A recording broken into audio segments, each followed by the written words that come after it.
Hi, I'm Dr. Kathy. Thanks for joining us at educatedpregnancy.com. So while you're still in your second trimester, it's time to start thinking about what you're going to be doing as far as your labor, and what you're going to be doing as far as your birth, and what you're going to be doing when the baby is born.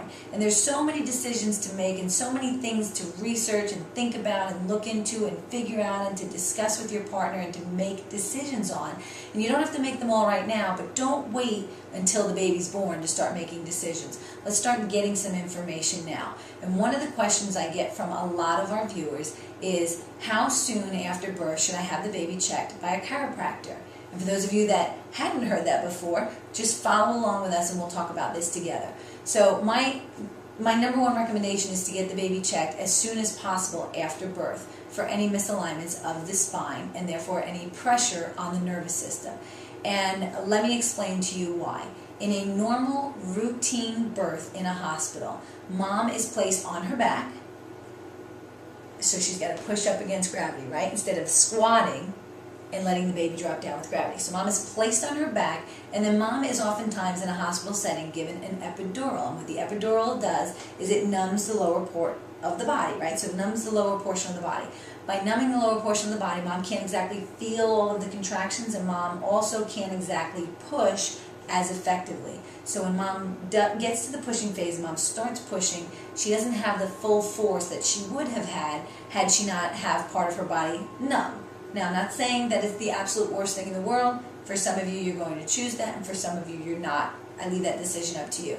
But if mom is not able to effectively push the baby out, then the healthcare provider is going to assist by getting in there and maybe pulling on the head. Now, in a routine hospital birth, there's anywhere from 60 to about 75 pounds of pressure placed on that baby's head and pulling on that baby's head to help deliver the shoulders and get the baby fully out.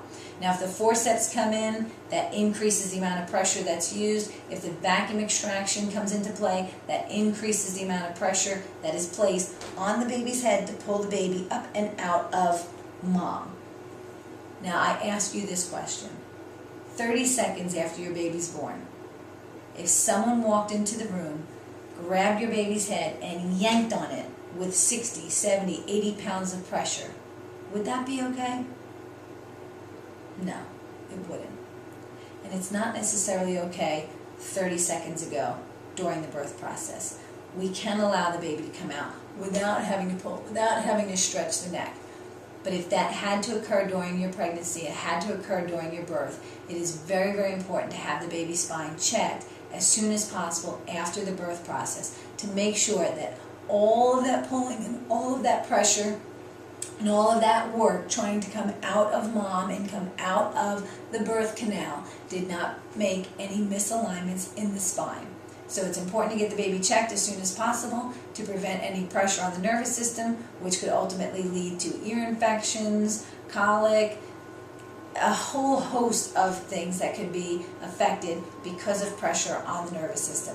So my recommendation is, as soon as possible, get the baby checked, preferably within the first few hours. If not, as soon as you're released from your birthing center, get the baby checked by your chiropractor.